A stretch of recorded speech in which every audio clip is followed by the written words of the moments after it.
pasar tradisional ramai oleh suara tawar-menawar, bau sayur, buah dan juga keringat bercampur jadi satu. Di tengah hiruk-pikuk itu muncul seorang gadis muda bernama Lestari, penjual alpukat kocok. Aduh, rame banget ya pagi ini Bu Ratna. Saya jadi makin semangat deh buat jualan. Soalnya pelanggan lagi pada doyan alpukat kocok segar. Apalagi kalau cuacanya panas gini, pasti laris manis. Laris manis ya bagus Tar. Tapi ingat, kalau mau rezeki berkah jangan suka ambil jalan pintas. Pasar ini kecil, semua orang saling tahu kebiasaan satu sama lain. Halah Bu, saya ini jualan ya jualan aja, mana sempet bikin macam-macam. Yang penting pembeli suka, kan kita sama-sama nyari nafkah. Kalau begitu baguslah, tapi akhir-akhir ini beberapa buah saya itu suka hilang 1-2. Saya itu nggak nuduh siapa-siapa sih, tapi aneh aja, kayak ada yang suka ngutil gitu. Ya ampun Pak Darto, masa iya ada pencuri di pasar kita? Aduh, serem banget. Jangan-jangan ada orang luar ya yang suka keluyuran. Entahlah Tar, tapi biasanya yang begini bukan orang luar. Kadang orang terdekat yang kita kira nggak mungkin. Rezeki emang harus halal baru bisa tenang hidupnya. Iya deh Bu, Pak. Ngomong-ngomong, kalau ada alpukat bagus yang masih segar, tolong kasih tahu saya ya. Saya butuh banyak banget buat dagang hari ini. Ini ada, baru dipetik semalam, warnanya bagus, dagingnya tebel, tapi jangan ditawar terlalu murah ya, Tari. Soalnya harga modalnya aja lumayan. Ah, Pak Darto ini suka bercanda. Saya kan pelanggan setia, harusnya dapat harga spesial dong. Kalau mahal-mahal nanti saya rugi di depan pelanggan. Harga udah pas itu Tari. Kalau kamu jual dengan ikhlas, meski untungnya tipis, rezeki bakalan tetap ngalir. Jangan sampai karena nafsu malah cari cara curang. Ya udah deh, saya pikir-pikir lagi. Kalau butuh nanti saya ambil. Pokoknya saya harus dapat alpukat banyak hari ini, biar pelanggan makin percaya sama rasa jualan saya. Ambil aja secukupnya, jangan serakah. Hidup ini kalau mau panjang umur dan rezeki lancar, jalannya cuma satu, jujur. Ingat itu baik-baik. Di balik senyuman yang seolah ramah, Lestari menyembunyikan niat yang berbeda. Siang makin terik, Lestari berdiri di depan lapaknya memandangi keranjang alpukat milik Pak Darto yang diletakkan agak ke pinggir. Alpukatnya Pak Darto seger banget. Kalau aku beli semua, pasti bakalan tekor. Tapi kalau cuma selipin 2 biji ke kresek, siapa yang bakalan sadar? Orang dia sendiri juga sibuk. Pak, alpukatnya bagus-bagus ya. Saya lihat warnanya rata semua. Kayaknya ini cocok banget deh buat bikin dagangan saya lebih ramai hari ini. Iya Tari, tadi saya itu udah bilang baru metik semalam, jadi masih keras tapi matang sempurna kok. Kalau kamu itu butuh nanti tinggal pilih aja sendiri. Wah, makasih Pak. Saya seneng banget dikasih kesempatan. Lagian kalau saya yang langsung ambil kan bisa cepet bawa pulang ke rumah dan bikin alpukat kocok lagi. Ketika Pak Darto sibuk meladeni pelanggan yang menawar mangga, tangan Lestari diam-diam bergerak cepat. 2 buah alpukat yang paling besar langsung diselipkan ke dalam kresek. Gampang banget ya, tinggal gerakin tangan udah dapet 2 biji gratisan. Kalau aku lakuin ini di tiap penjual, aku nggak bakalan rugi sama sekali. Gimana Tari, mau ambil sekarang atau nanti aja? Kalau kamu itu buru-buru, saya bisa pisahkan sekalian. Aduh Pak, saya lagi agak repot nih hari ini. Kayaknya nanti sore aja deh saya mampir lagi, biar sekalian kalau ada tambahan pesanan dari pelanggan. Aneh juga, kok Tari cepet banget pulang? Padahal tadi dia bilang kalau dia butuh banyak alpukat. Jangan-jangan ada sesuatu yang disembunyiin. Suasana rumah Lestari cukup ramai karena pelanggan sering mampir untuk beli alpukat kocok. Wih, mulus banget alpukatnya. Padahal nggak keluar uang sepeser pun. Kalau aku jual pakai harga normal, berarti semua masuk ke kantongku. Rezeki besar datang tanpa modal. Pak Darto pasti nggak bakalan sadar. Tadi mukanya polos banget, sibuk sama pembeli lain. Gampang banget ya nipu orang kalau pinter nutupin niat busuk. Tari, bikinin aku satu ya. Aku lagi kepengen banget yang segar-segar. Katanya alpukat kamu itu terkenal enak, rasanya lebih lembut daripada yang lain. Wah, kebetulan banget Bu Minah mampir. Nih lihat, saya lagi buka alpukat segar. Baru banget, dagingnya masih kuning sempurna. Pasti rasanya lembut. Pantesan dagangan kamu laris ya, Sar. Padahal aku sering lihat penjual lain alpukatnya suka benyek atau keras. Kamu kok bisa selalu punya yang bagus gini? Ah, itu rahasia, Bu. Yang penting saya selalu cari kualitas terbaik biar pembeli betah. Kalau dagangan jelek, mana mungkin ada yang bertahan. Blender tua itu menderu kencang, suara berisiknya memenuhi dapur.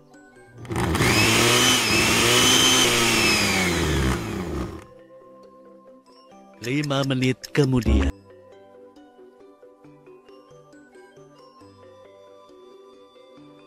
Ya ampun, enak banget ini tari. Rasa manisnya pas, lembut, sama sekali nggak ada pahit-pahitnya. Pantes aja banyak orang yang bilang kalau alpukat kocok kamu ini beda kelas. Alhamdulillah kalau Bu Mina suka. Saya emang selalu berusaha jaga kualitas.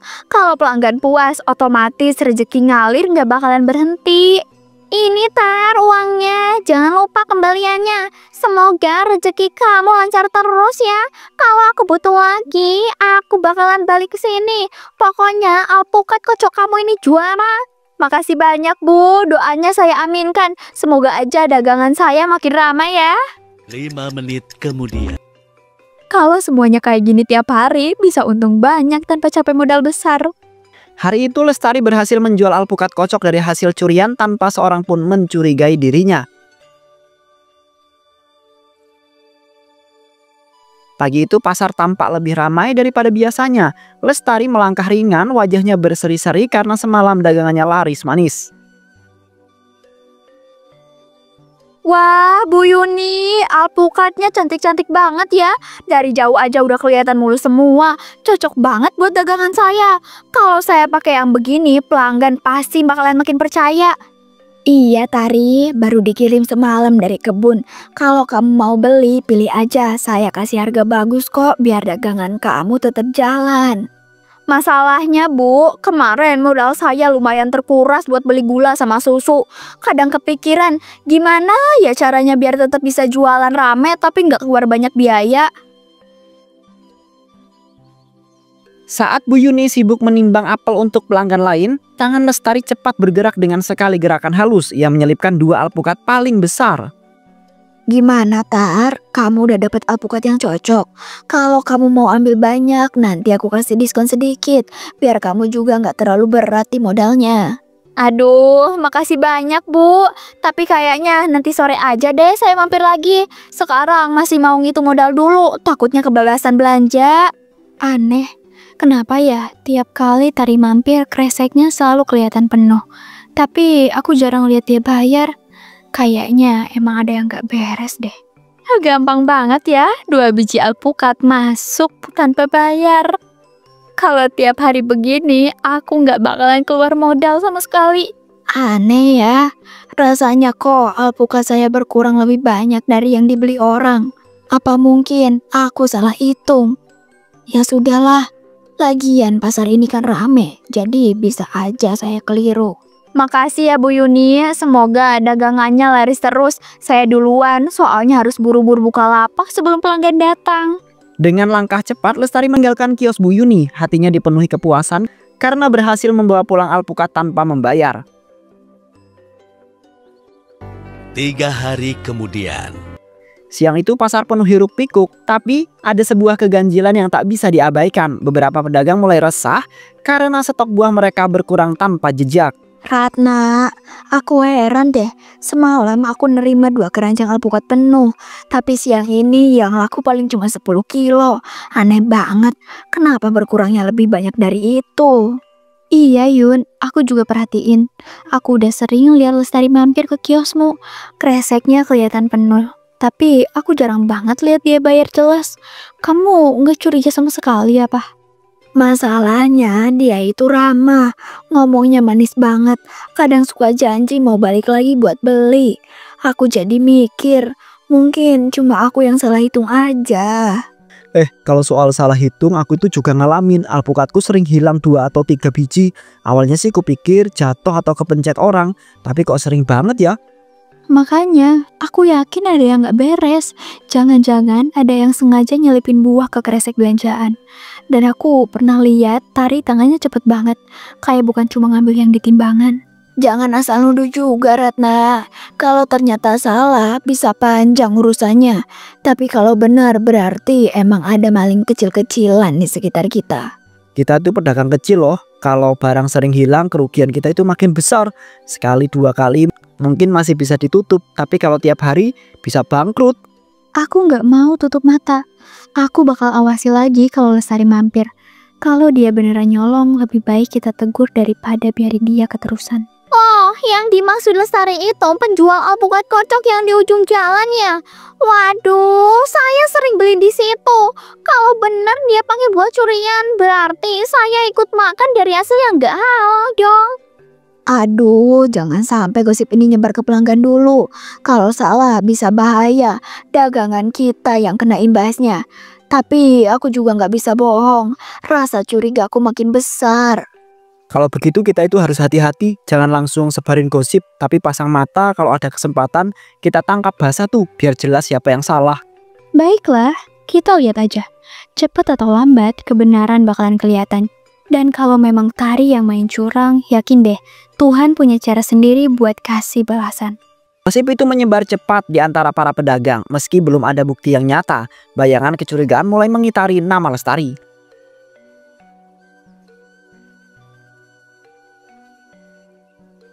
Sore itu dagang Lestari makin ramai, lapaknya di pinggir pasar penuh orang yang penasaran dengan alpukat kocoknya. Ayo Bu Mina, cobain lagi alpukat kocok aku. Hari ini manisnya pas banget, bikin lagi. Gak ada tandingannya di pasar sini. Wah, enak banget ini Tari. Rasanya lembut, manisnya pas. Gimana bisa sih kamu jualan segini murah? Padahal alpukatnya seger banget itu. Ya itu bedanya aku sama yang lain, Bu. Aku ini pinter ngatur bahan, makanya bisa bikin orang balik lagi. Rezeki emang milih, Bu. Kalau emang rezeki itu nggak masalah, Tari.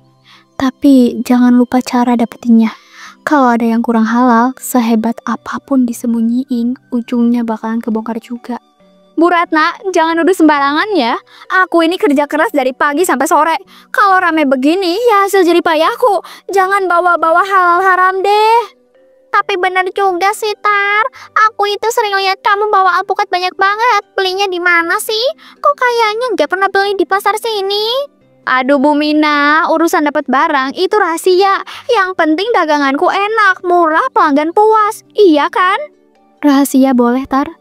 Tapi jangan sampai rahasia itu nyeret kamu ke dosa. Ingat, Tuhan Maha melihat. Kalau ada curang, pasti ada balasannya. Halah Bu Ratna, suka bikin orang takut aja. Aku ini jualan halal kok. Alpukat asli, gula asli, nggak ada yang aneh-aneh. Kalau rame, itu karena aku pinter. Ya sudahlah, yang penting aku doain aja dagangan kamu lancar terus, Tari. Kalau rezeki itu kan memang sudah diatur sama Gusti Allah. Betul Bu Mina, tapi ingat doa aja nggak cukup, harus usaha dan kerja keras. Nih lihat, aku kerja keras dan hasilnya jualanku paling ramai di sini. Kerja keras tanpa kejujuran itu sia-sia, Tari. Cepat atau lambat semuanya akan kelihatan. Jangan sampai kamu menyesal nantinya. Udah Bu, nggak usah banyak nasihat. Hidup itu harus dinikmatin. Yang penting aku bahagia, uang ngalir, pelanggan seneng. Urusan lain kan bisa belakangan. Di balik tawa dan juga kesombongan Lestari, Bu Ratna hanya bisa menggeleng. Yakin ada sesuatu yang disembunyikan, Bu Minah pun diam, menahan rasa penasaran. Malam itu setelah puas menghitung uang hasil jualan, Lestari tidur dengan senyum lebar. Namun di dalam lelapnya dunia mimpi berubah jadi panggung azab. Aduh, ini di mana? Kok gelap banget? Baunya busuk. Alpukat, banyak banget alpukat busuk di sini. Alpukat yang kamu curi itu jadi saksi. Kau pikir kamu bisa lari? Semua akan menumpuk dan menjeratmu, Lestari. Enggak mungkin. Aku cuma ambil dikit, cuma 2 biji aja. Itu nggak akan bikin aku celaka kan? Nggak mungkin. Sekecil apapun curangmu, tetaplah curang. Rezeki haram itu membawa bala. Kamu akan merasakan akibatnya satu persatu. Diam, jangan ganggu aku. Aku kerja keras kok. Aku cuma butuh modal. Semua orang juga nipu kecil-kecilan. Kenapa aku yang dihukum? Karena kamu sombong. Kamu bangga dengan hasil curangmu. Kamu ngerendahin orang lain. Padahal dosa kamu sendiri menumpuk di hadapan Tuhan. Tumpukan alpukat busuk itu tiba-tiba meledak, berubah jadi ribuan ulat putih yang menggeliat merayap ke arah kaki Lestari. Jangan deket-deket aku. Ya Allah, tolong aku. Tuh janji gak bakalan curang lagi. Tolong berhentiin ini. Janji? Kamu pikir janji di mimpi itu cukup? Ajab itu nyata, Lestari. Kamu akan menemuinya, cepat atau lambat.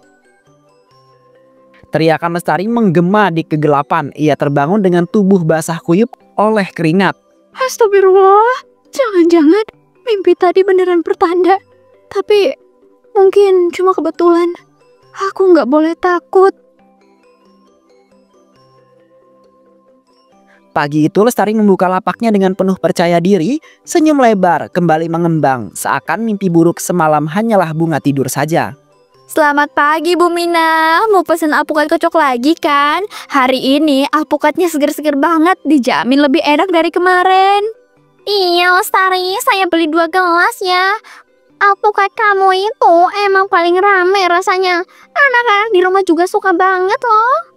Siap Bu, ini pasti bakalan bikin seger. Campuran susu kental manis, es batu, sama alpukat lembut. Wih, mantep banget deh pokoknya.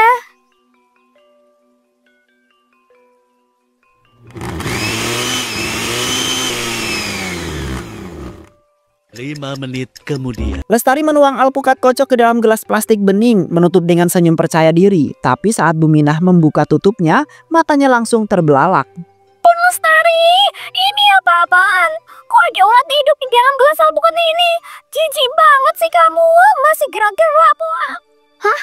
Mana mungkin Bu? Tadi saya bikin pakai alpukat bagus kok. Pasti Bu salah lihat. Mungkin cuma serat alpukat yang nyangkut. Salah lihat apanya? Ini jelas-jelas ulat putih muter-muter di atas es batu. Masakan kayak gini, gimana orang gak muntah? Bu, saya berani sumpah, saya nggak ada niat nipu. Mungkin ini alpukatnya emang kebetulan ada ulatnya. Tapi saya kan nggak tahu, Bu. Kalau bukan nyari tempat yang benar, nggak mungkin ada ulat segede ini. Kamu ini jangan main-main, Lestari. Orang makan bisa keracunan. Tolong percaya sama aku, Bu. Ini pasti cuma kebetulan. Jangan bilang ke orang lain ya, Bu. Nanti jualan aku bisa hancur gara-gara salah paham ini. Aku itu udah lama beli di sini, Lestari. Tapi baru kali ini nemuin yang kayak gini. Kalau kamu jujur, gak akan kejadian begini. Rezeki kotor emang gak akan pernah berkah. Aku cuma pengen sukses, Bu. Aku gak mau jatuh miskin. Tapi kenapa malah jadi begini? Apa salahku sebesar itu? 5 menit kemudian. Keributan ulat di gelas alpukat bikin warga heboh. Dan dari kerumunan muncul Pak Darto dengan wajah geram. Lestari, beberapa kali alpukat di lapak saya itu hilang. Jangan bilang kamu itu yang ambil buat jualan alpukat kocokmu itu ya? Pak, jangan nuduh sembarangan gitu dong. Saya ini pedagang kecil, kerja keras dari pagi. Nggak mungkin saya tega nyolong. Tapi jelas-jelas minuman kamu busuk, ada ulatnya. Kalau benar kamu beli alpukat dari pedagang jujur, masa kualitasnya kayak gini? Aku juga sering kehilangan alpukat di lapakku. Jumlahnya selalu sama, 2 atau 3 biji. Pas aku lihat jualan kamu, kok stok kamu selalu banyak dan murah. Itu cuma kebetulan, Bu Ratna. Saya nggak pernah ambil dari lapak orang lain. Semua ini pita besar buat ngejatuhin saya kan? Saya pernah lihat kamu masukin alpukat ke kantong belanja, Lestari. Waktu itu saya kira kamu udah bayar ke Bu Ratna. Tapi ternyata kamu langsung pergi. Lihat tuh, udah ada saksi, jangan pura-pura polos lagi deh. Kalau kamu jujur, ngaku sekarang juga di depan warga. Setelah diteriaki warga di pasar, Lestari kabur dengan terburu-buru. Dia berlari sambil bawa kresek berisi alpukat yang sebagian sudah busuk. Kenapa sih semuanya nyalahin aku? Aku ini cuma nyari rezeki. Nggak ada yang ngerti susahnya hidupku. Mereka cuma bisa nuduh aku tanpa bukti jelas. Lestari, berhenti. Kalau kamu udah salah, hadapin aja. Jangan lari kayak orang bersalah gini. Itu malah bikin warga yakin kalau kamu yang nyolong. Kalau kamu itu kabur, berarti kamu itu emang mengaku salah. Jangan kira bisa sembunyi dari kebenaran. Lihat Lestari, semua orang itu udah tahu kebusukanmu. Balikin alpukatku Lestari. Aku ini jualan buat makan anak, bukan buat dikuras sama orang licik yang nyolong kayak kamu. Allah nggak pernah tidur ya. Tuh kan, makin jelas kalau kamu bener jujur nggak mungkin lari kayak maling ketakutan gitu. Aja pasti nyusul orang kayak kamu. Lestari semakin panik, kakinya tersandung, kresek alpukat jatuh, buah-buahnya menggelinding ke jalan. Kenapa semua orang tega sama aku? Aku cuma mau bertahan hidup, bukan dibuat rendahan kayak gini. Dunia bener-bener nggak adil. Lestari tertatih bangun dari jalan raya, mencoba kabur dari kejaran warga. Dia lari ke pinggir jalan ke sebuah warung kosong. Nggak mungkin ini semua gara-gara aku nyolong dikit. Semua orang juga pernah ambil kesempatan. Kenapa aku doang yang disalahin gini? Kamu tahu nggak? Gara-gara ulat di minumanmu, aku hampir dirawat di rumah sakit. Kamu mainin kepercayaan orang, Lestari. Ini bukan soal uang, tapi soal hati. Kamu kira hidupku gampang? Jualan dari subuh, terus buahku hilang semua. Dan kamu jual alpukat curian itu seenaknya. Kamu udah nginjekin jerih payah orang. Kamu nggak tahu rasanya jadi ibu tunggal yang dagang buat nyekolahin anaknya, Lestari. Tiap alpukat hilang, aku kayak kehilangan harapan. Tapi kamu malah senyum-senyum jualan hasil curianmu. Lestari, dunia ini berputar. Kamu boleh kabur dari manusia, tapi nggak akan pernah kabur dari balasan Tuhan. Sekarang waktunya kamu ngerasain sendiri. Angin tiba-tiba berhembus kencang, atapnya udah lapuk bergoyang. Lestari, minggir, atapnya mau roboh itu. Cepetan keluar dari situ sebelum jatuh. Jeritan warga memenuhi udara. Di tengah puing-puing kresek alpukat curian berserakan, menjadi sebuah saksi bisu azab yang datang tanpa kompromi.